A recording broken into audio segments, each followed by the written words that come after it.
Assalamualaikum warahmatullahi wabarakatuh. Hai sahabat Pasca, apa kabar? Mudah-mudahan selalu sehat dan bahagia ya. Kembali lagi di podcast Pasca Sarjana IPB. Kali ini kita masih akan tetap mengulik nih mengenai program studi yang ada di Sekolah Pasca Sarjana. Untuk itu telah hadir bersama kita di sini narasumber kita hari ini yang akan mengupas mengenai program studi primatologi, yaitu Sekretaris Program Studi PS Primatologi, Dr. Irma Herawati Suparno MS. Apa kabar Ibu? Baik, Mbak Suli, terima kasih saya diajak hadir pada podcast Pasca Sarjana IPB. Alhamdulillah ya Bu ya. Nah Bu, hari ini kita akan ngobrol-ngobrol nih, kita mau ngulik-ngulik nih tentang PS Primatologi. Untuk sahabat Pasca yang masih banyak tentunya yang belum tahu nih PS Primatologi ini tentang apa, seperti itu ya Bu ya. Nah untuk itu kita mungkin langsung ke pertanyaan pertama ya Bu ya. Mungkin Ibu bisa menceritakan PS Primatologi itu apa dan apa yang dipelajari di PS Primatologi seperti itu Bu. Oke, Mbak Suli, dengan senang hati. Jadi ini cerita sejarahnya panjang, kita bikin pendek ya. Siap Bu. Oke, jadi kan di IPB itu ada pusat studi satwa primata, dibentuk oleh IPB pada tahun awal 90-an. Karena Indonesia itu kan kaya akan satwa primata. Kaya banget ya biodiversitasnya, jenis-jenisnya dikatakan ada 38 spesies, sampai ada yang sampai 61 spesies sekarang. Nah, untuk itu kita kekurangan ahli primatologi, banyaknya dari luar negeri. Nah, untuk itu oleh founder, pionir itu Profesor Dondin Sayuti dan kawan-kawan dibentuklah suatu program studi. Itu pada tahun 94. Kemudian 95 itu masih magisternya di aku IPB, kemudian akhirnya S2, kemudian S3, dan sampai akhirnya kita memperoleh predikat akreditasi A ya pada tahun 2018 dengan berbagai sudah banyak lulusannya. Nah, Indonesia itu kaya banget dengan satwa primata, dan di mana satwa primata itu punya peranan.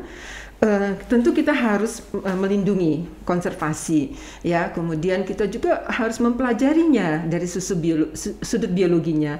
Dan kita ketahui bahwa ada satwa primata yang memang dilindungi, tapi dalam suatu CITES-nya itu bisa digunakan asal di-breeding sebagai hewan laboratorium. Nah, hewan laboratorium itu sangat dibutuhkan untuk pengujian obat-obatan, vaksin, jenis-jenis penyakit ya, yang membutuhkannya bukan hanya Indonesia tapi seluruh dunia ya, seluruh dunia, tentu dengan berbagai aturan yang ketat ya, aturan yang ketat. Oleh karena itu, program studi primatologi ini mempunyai 3 pilar, Mbak. 3 pilar keilmuan, yaitu biologi, konservasi, dan biomedis ya.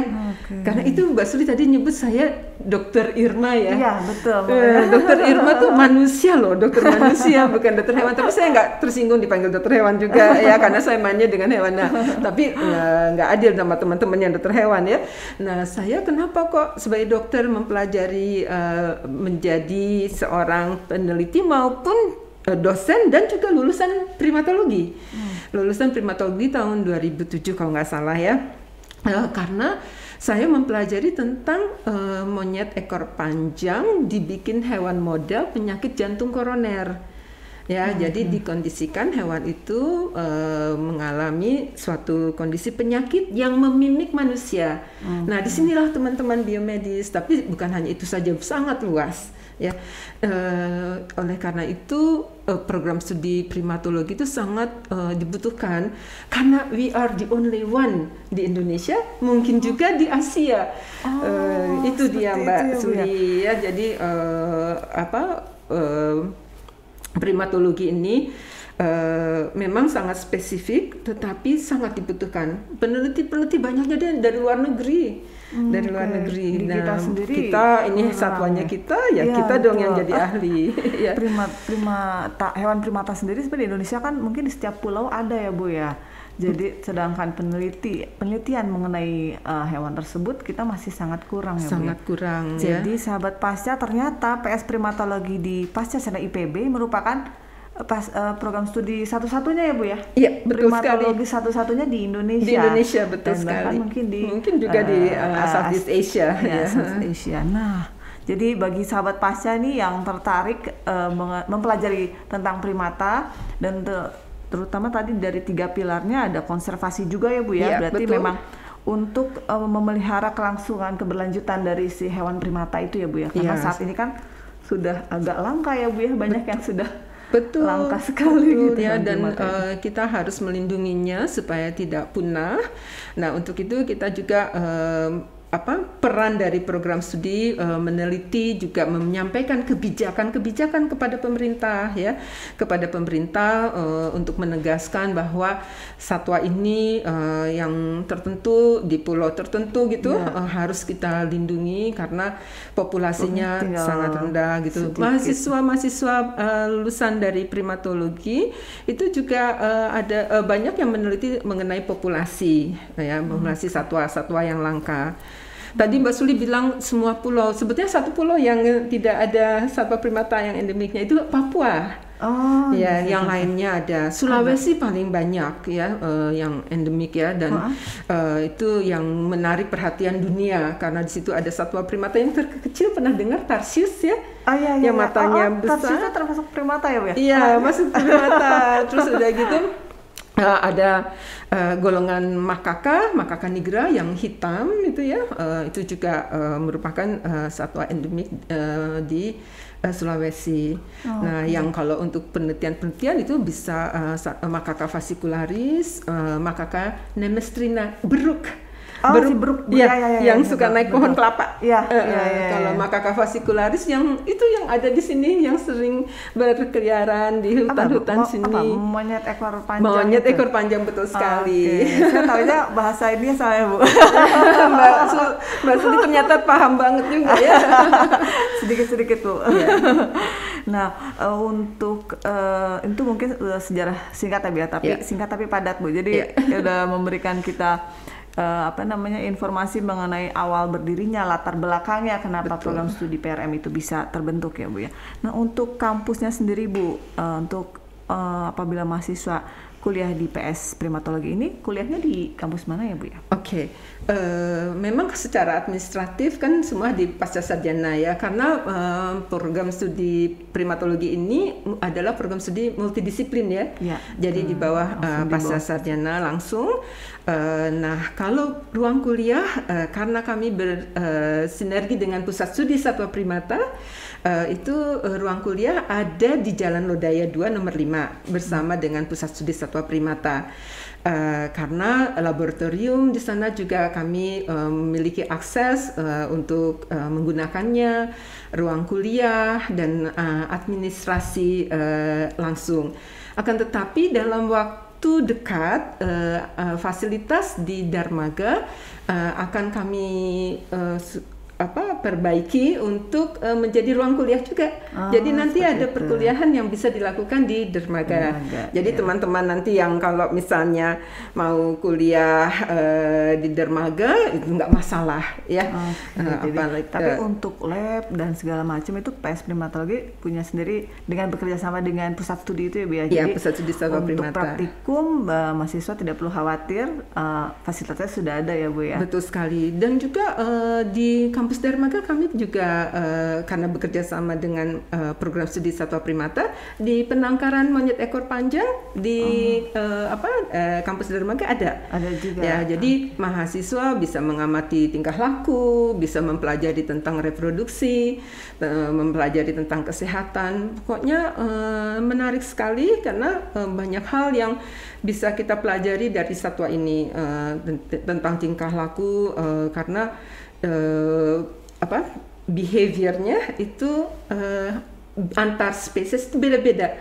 Ya, ada yang berkoloni, ada yang soliter, ada yang senangnya hanya dengan keluarga kecilnya, ada yang memang punya banyak koloni. Menarik Bu, emang punya harem. Jadi lokasinya nanti akan ada juga yang di Dermaga. Jangan khawatir berarti ya. Jangan khawatir. Pasca tempat praktikumnya sudah ada, sudah lengkap ya Bu. Jadi tidak perlu mencari-cari lagi keluar lagi. Nah, untuk keunggulan dari program studi PRM sendiri nih Bu, ciri khasnya mungkin apa? Kan kita tahu tadi ini memang hanya satu-satunya program studi yang mempelajari tentang primata ya Bu ya di Indonesia. Mungkin ada lagi Bu yang bisa diceritakan. Keunggulan, kalau keunggulan memang kami selalu mengatakan kami unggul karena the only one tadi, betul. Satu. Kedua, kami merangkul keilmuan itu dari beberapa aspek yang tadi 3 pilar, biologi, konservasi, biomedis. Karena memiliki keilmuan 3 ini, maka unggul untuk menerima berbagai sarjana S1 dari berbagai disiplin ilmu. Mungkin saya bisa sampaikan di sini ya. Boleh. Jadi ini untuk sahabat Pasya nih, jadi yang bisa daftar di PRM ini, jadi siapa aja sih Bu gitu dengan latar belakang pendidikan dari apa gitu. Betul. Itu, ya. Jadi kalau misalnya dari S1 biologi, dari peternakan, dari kami ada yang dari kimia juga loh, ya. Oh, kimia. Ya, karena mahasiswa kimia itu kalau dia mempelajari bidang biomolekuler, dia bisa mempelajari tentang arah ke genetika dari satwa primata itu sangat bisa menyambung juga. Kemudian tentu dari FKH banyak sekali. Kemudian ada yang dari psikologi juga karena tadi saya sampaikan tingkah laku, monyet ekor panjang sebagai hewan laboratorium itu bisa digunakan untuk mempelajari tingkah laku. Kita bisa memperkenalkan suatu benda baru, kemudian bagaimana responnya, atau kita bisa men-challenge dengan suatu kondisi yang berbeda, bagaimana responnya. Nah, karena ini mempunyai kemiripan dengan manusia, selain DNA juga dari tingkah laku itu, maka merupakan hewan model yang baik untuk digunakan untuk penelitian. Kemudian dari teman-teman kehutanan, teman-teman kehutanan sangat peduli dengan konservasi, maka fokusnya banyak di situ. Dan juga dari teman-teman dari pendidikan, ilmu kependidikan, jadi kependidikan biologi, kependidikan di kependidikan ada psikologi ya. Seperti itu Mbak Sundi. Maaf, satu lagi kedokteran. Kedokteran juga bisa ya Bu ya? Iya, juga ya. Bisa.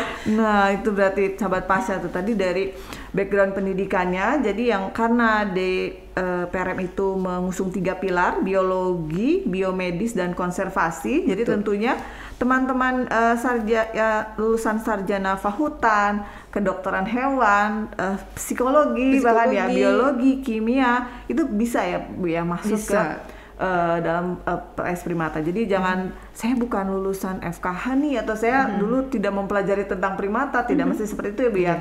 Nah, menyambung ke ini Bu. Jadi nanti lulusan, kalau tadi kita berbicara tentang background mahasiswa yang akan masuk ke PRM.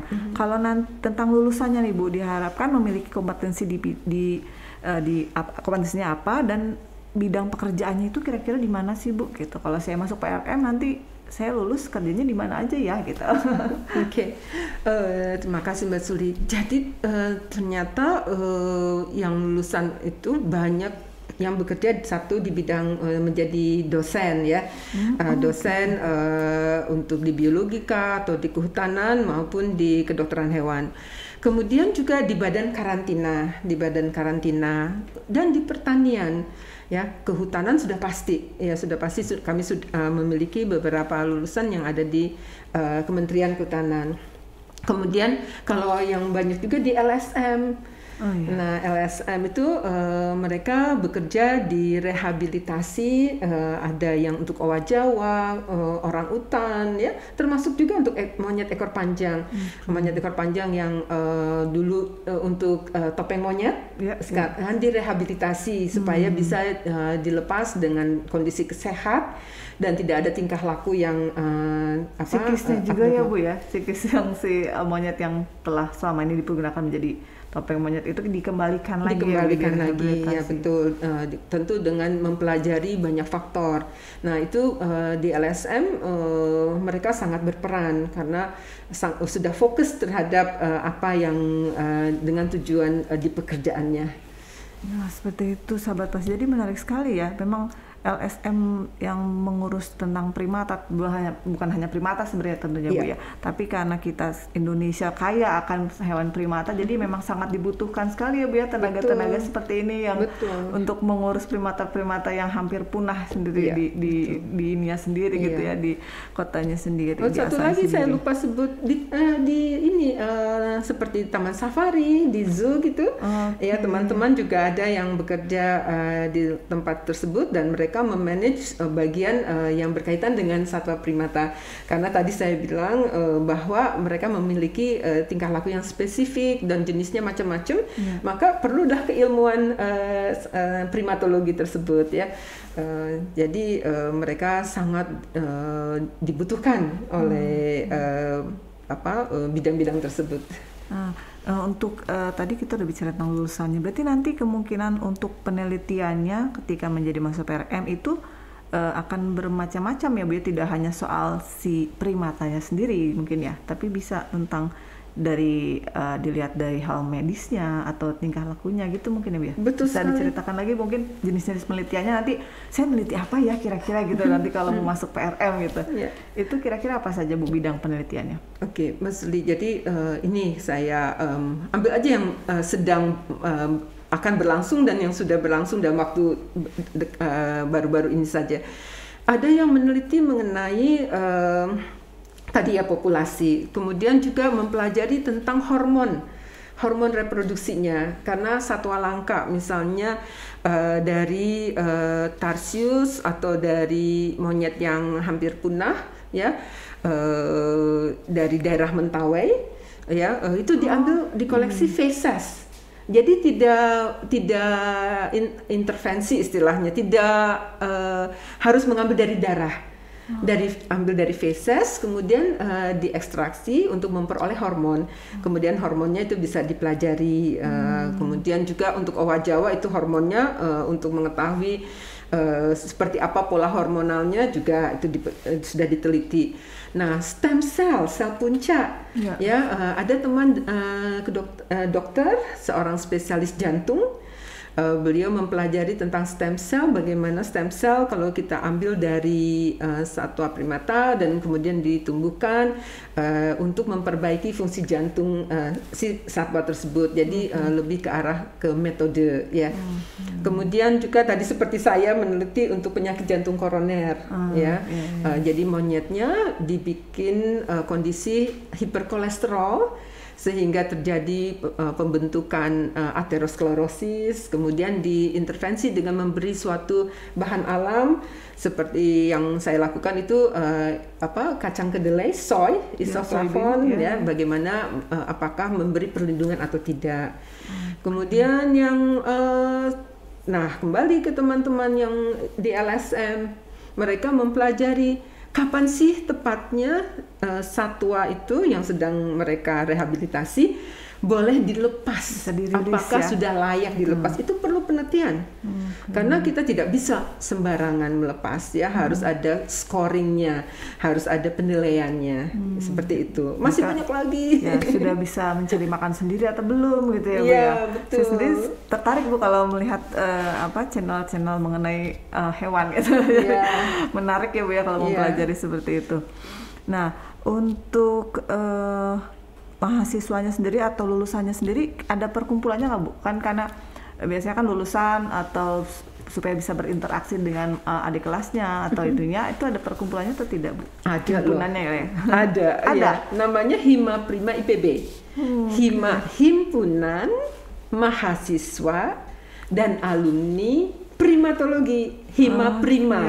Ya, ada di IG-nya dengan kata nama Hima Prima IPB, itu bisa dilihat oleh teman-teman yang tertarik ya. Nah, di situ adalah ajang untuk kita saling berdiskusi melalui IG Talk, melalui webinar ya. Jadi alumni yang sudah bekerja di bidang-bidang yang tadi saya sampaikan secara singkat, mereka sharing dalam webinar atau dalam IG Talk live ya. Dan juga selain itu mahasiswa yang sedang studi, kalau ada permasalahan atau butuh saran, bisa kontak langsung juga dengan alumni. Betul, yang sudah penelitiannya berpengalaman sesuai, ya, jadi bisa curhat ya. Bisa kenapa sih ini kok gimana gitu ya, analisisnya bagaimana, mereka boleh curhat. Kami punya WA grupnya juga, jadi cukup aktif alhamdulillah. Dan pengabdian masyarakat kami pernah melakukan edukasi ke anak-anak SD, SMP. Kita edukasi, memberi penjelasan mengapa konservasi itu penting, apa sih satwa primata, apa sih jenis-jenisnya satwa primata gitu ya. Karena dan juga mereka mungkin taunya satwa primata hanya ya tadi monyet ekor panjang, beruk ya, hutan seperti itu aja ya. Orang hutan. Nah, kemudian kami juga memberi edukasi tentang jenis-jenis lainnya gitu. Oke. Nah, sudah sangat jelas sekali nih ya sahabat pasca. Jadi bagi sahabat pasca yang tertarik dan mungkin ingin tahu dulu kegiatannya apa aja sih gitu, bisa dicek di IG-nya tadi ya Bu ya. Betul. Di @himaprima ya Bu ya. Betul. Nah, itu di situ bisa dilihat kegiatan-kegiatannya dan ternyata melakukan pengabdian kepada masyarakat juga, yaitu melalui edukasi kepada anak, terutama anak-anak ya Bu ya, yang kita dari dini bisa kita edukasi gitu, lebih mudah ini ke anak-anak soalnya ya Bu ya. Karena Mbak Suli, kalau kita menaburkan benih ilmu pada generasi muda, kita berharap nanti anak-anak ini akan memiliki sudah jiwa untuk peduli lingkungannya. Jadi kita ingin start from the beginning lah gitu ya. Jadi ada yang dari SD, itu merupakan bagian dari kalau summer course yang ke Pulau Tinjil. Ada ya Bu ya? Ada summer course Pulau Tinjil, tapi selama pandemi sedang dihentikan ya. Nanti mudah-mudahan aktif lagi. Nah, setelah selesai summer course di Pulau Tinjil, itu ke daerah dekat pantai dekat namanya Buara Binuangan. Kami di SD-nya memberi pelatihan tentang, bukan pelatihan maaf, edukasi tentang konservasi dan satwa primata. Nah, terutama berarti akan lebih tepat lagi jika edukasi itu di tempat yang memang ada primatanya tersebut. Betul ya Bu. Jadi mereka bisa melakukan konservasi sedari dini ya Bu, diajarkan mencintai primata tersebut sedari dini. Kadang-kadang yang nggak tahu kan takut atau apa gitu ya Bu ya. Tapi kalau sudah diajarkan sedari dini, mudah-mudahan mereka kedepannya akan menjadi salah satu yang menjaga si primata tersebut ya Bu ya, yang di daerah mereka terutama. Nah, alhamdulillah nih Bu, sudah jelas sekali nih untuk PRM, tentang apa yang ada dalam PRM, apa saja yang dipelajari di sana, kemudian bidang pekerjaan apa saja yang akan diperoleh lulusan dari PRM. Nah, untuk pendaftarannya nih Bu, PRM itu buka dalam 1 tahun, kan biasanya kita ada buka di ganjil dan genap. Untuk PRM sendiri seperti apa Bu? Kami utamanya di ganjil, mencoba membuka di genap, tapi biasanya lebih sedikit ya yang mendaftar. Tapi untuk jenisnya juga yang reguler, tidak ada yang by research seperti itu. Jadi insya Allah sih paling banyak di ganjil. Tapi di genap tetap dibuka, tapi apabila tidak memenuhi kuota di ganjil pasti dibuka ya Bu. Betul, ya seperti itu. Jadi sahabat pasca, jadi ayo yang tertarik dengan primata nih, terutama tidak perlu langsung ke hewannya ya Bu ya, tapi bisa dilihat dari konservasinya, bisa dilihat dari nanti biologisnya atau biomedisnya ya Bu ya, seperti itu. Nah, pertanyaan terakhir nih Bu, pesan-pesan yang ingin disampaikan nih kepada sahabat pasca yang mungkin masih bingung mau masuk PS apa ya, masih ragu-ragu gitu. Nah, kenapa harus masuk PRM seperti itu? Coba Bu, ini untuk sahabat pasca nih Bu. Terima kasih Mbak Suli. Jadi mengapa ya primatologi itu perlu kita pelajari? Karena satu, Indonesia itu kaya akan satwa primata. Kedua, ahli-ahli di bidang primatologi itu masih minim ya. Ketiga, badan-badan instansi pemerintah sebetulnya terbuka sekarang, apalagi zaman sekarang ya, karena masalah lingkungan itu menjadi perhatian, kita bisa menggaungkan pentingnya kita melindungi satwa primata yang ada di Indonesia. Keempat, ya karena satwa primata merupakan hewan laboratorium yang penting untuk di bidang kesehatan, ya, maka kita perlu memahaminya dengan menjalankannya secara etis, ya. Jadi di sini kita juga akan belajar masalah bioetika, ya, masalah bioetika, karena dalam menggunakan hewan laboratorium harus mengutamakan kesejahteraannya, ya. Itu merupakan roh dari bidang biomedis, ya. Termasuk juga di konservasi atau di biologi, walaupun mereka tidak akan melakukan intervensi pada satwa, tapi secara bioetika kita sudah menghayati bahwa satwa-satwa ini harus diberi sejahtera yang terbaik, ya. Dan tentu melalui program studi primatologi, teman-teman akan akses untuk terlibat dalam kerjasama internasional yang dimiliki oleh Pusat Studi Satwa Primata.